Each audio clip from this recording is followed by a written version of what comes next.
turma, iniciando agora nossa aula sobre ditadura militar no Brasil, um período longo da nossa história política republicana que vai de 1964 a 1985, tá bom? Então vamos lá. Primeiramente, por que golpe civil-militar? Por que ditadura civil-militar? Por que esses termos? Precisamos ter muito cuidado, porque na mídia a gente percebe muito em revistas ou até mesmo em livros a expressão ditadura militar. Contudo, eu tenho que ressaltar com vocês esse aspecto aqui, pessoal, ó, questão civil, tá? Não foram só os militares que realizaram este golpe em 1964, porque houveram apoiadores desse golpe. Sem eles não teria como ter acontecido. E quem são esses apoiadores? São os empresários, tá certo? A classe média urbana, aquela galera que foi às ruas, né, na marcha da família com Deus, pela liberdade, com Deus e pela liberdade, tá certo? Parte de lideranças católicas, a UDN, União Democrática Nacional, com Carlos Lacerda, a Ordem dos Advogados do Brasil também, parcela da grande imprensa vai apoiar esse golpe, militares de alta patente, ou seja, nós temos civis, né, os empresários, classe média, e nós vamos ter também os militares. O que coaduna, o que une todos eles, gente? O anticomunismo, tá bom? O anticomunismo. Então, olha a notícia aqui do jornal, ó. Fugiu Goulart e a democracia está sendo restabelecida. Jornal O Globo, a grande imprensa aí favorecendo quem? Favorecendo este golpe militar, falando que foi uma forma de salvar a democracia. Olha aqui é o título da notícia, ó. Ressurge a democracia.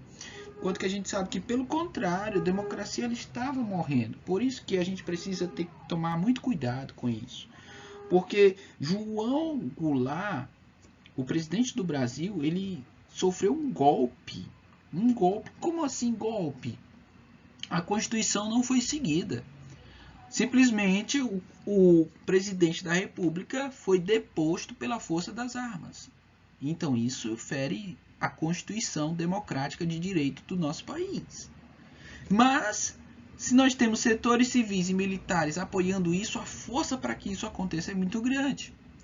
Quanto mais a imprensa também. E a imprensa vem colocando uma nova visão sobre este assunto, dizendo que é uma forma de ressurgir a democracia. Então precisamos ter muito cuidado quando analisamos esses termos. Tá bom, gente? Para não entrarmos em viés ideológicos, para não entrarmos em viés político-partidários na análise histórica. Nós temos que entender que a Constituição ela foi altamente atacada em 64. Isso é claro, tá, gente? Foi um golpe civil-militar, instalando aí uma ditadura. Ditadura, pelo próprio nome já diz, democracia não coaduna com ditadura, tá bom, pessoal? Tanto é que nós vamos ver agora no próximo slide.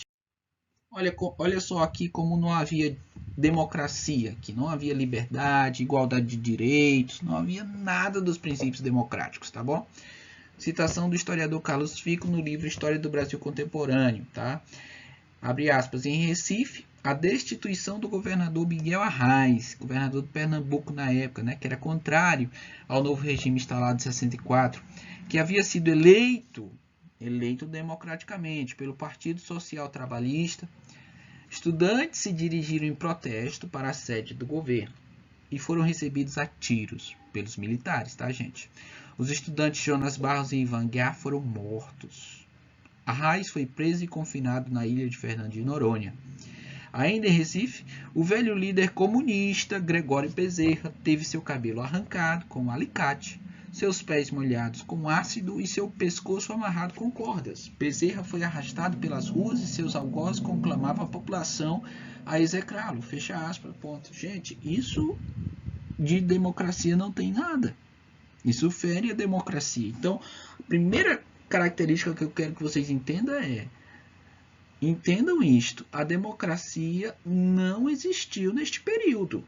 A partir do momento em que eu tenho um ato desse, qualquer tentativa de dizer que está ressurgindo a democracia, está salvando a democracia com estes atos, isto é falho. Isso precisa entrar num crivo em que eu tenho que tomar uma posição. Será que de fato isto aconteceu? Foi a democracia ressurgindo?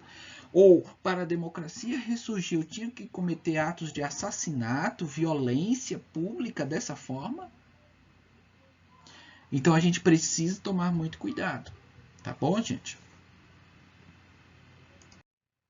Para finalizar, eu quero falar com vocês sobre as ações dos militares de um modo geral. Este é o aspecto mais importante da aula de hoje, tá? Vou falar rapidamente características gerais que predominaram durante todo o período militar de 1964 a 1985. Primeiramente, vão haver atos institucionais ao longo desses anos, tá bom? No próximas aulas vamos ver cada um deles. Os atos institucionais na sua totalidade, eles eram restrições à democracia. A partir deles, leis eram implantadas sem a aprovação de um corpo de representantes. Atos institucionais eram atos que restringiam a democracia por si só, na sua natureza, tá? Eram leis impostas, tá bom? Sem debate público. Outra característica é que vai haver apenas 2 partidos. Os militares foram espertos, né? Eles colocaram 2 partidos para dar um ar de democracia nesse período. A ARENA, Aliança Renovadora Nacional, que era basicamente apoiadores do regime, né? E o MDB, o Movimento Democrático Brasileiro, que aglutinou apoiadores do regime, mas também políticos que eram contrários ao regime, tá? Políticos contrários, oponentes ao regime. Houve também a doutrina de segurança nacional, que vai perdurar aí, estabelecendo uma fiscalização rígida, espionagem dos possíveis comunistas no nosso território, tá bom? Repressão policial e censura nas artes, nas escolas, nos meios de comunicação, teatro, músicas, artes em geral. Repressão policial às pessoas, as pessoas não poderiam falar de qualquer forma, pensar de qualquer forma, isso é censura, tá bom? Vai ser criado até o DOPS, Departamento de Ordem Política e Social, que vai ficar responsável por todo este aparato policial para prender os possíveis oponentes ao regime governamental. A Constituição de 1967 vai fortalecer os poderes do presidente. Gente, é uma ditadura. Na ditadura, o presidente ele vai ter poderes máximos aí, tá? E a Constituição basicamente vai legitimar constitucionalmente todo este aparato jurídico dos militares, tá bom, gente? Economia. Na economia vai ter uma redução dos salários e muitos empréstimos feitos dos países estrangeiros, principalmente quem? Os Estados Unidos da América. Os Estados Unidos vão emprestar muito dinheiro para o Brasil, tá bom, gente? O Brasil vai viver o século XX inteiro nesses empréstimos sem fim. E até hoje faz-se muito empréstimos na nossa economia. Serviço Nacional de Informação, também responsável aí por averiguar, espionar os possíveis comunistas contrários ao regime militar. E nas escolas nós vamos ter a implantação de uma nova disciplina, Educação Moral e Cívica. Olha o nome, ó, Moral e Cívica. Então, vai ser ensinado o que nas escolas? A amar a pátria acima de tudo, a amar os símbolos nacionais, o hino nacional, a amar a disciplina. Mas é a disciplina que os militares querem, é a forma de viver que os militares querem. Portanto, há uma censura, tanto nos âmbitos das escolas, das ruas, das instituições, tá bom, gente? É um aparato para, de certa forma, repreender as manifestações democráticas que possivelmente poderiam surgir. Pessoal, basicamente essas são as características gerais deste governo militar e civil, tá bom? Foi um governo militar e civil. Claro, vão ser presidentes militares que vão ocupar os cargos, mas civis também estavam apoiando este governo, tá bom? Muita gente foi beneficiada com isso, mas muito mais ainda, muito mais foram aqueles que foram assassinados, perseguidos, maltratados e tiveram suas vidas ceifadas neste período obscuro da nossa história brasileira. Pessoal, é isso aí. Se você preza pela democracia que nem eu, estude bem este assunto e vamos debater sobre isso. Bons estudos e até a próxima aula.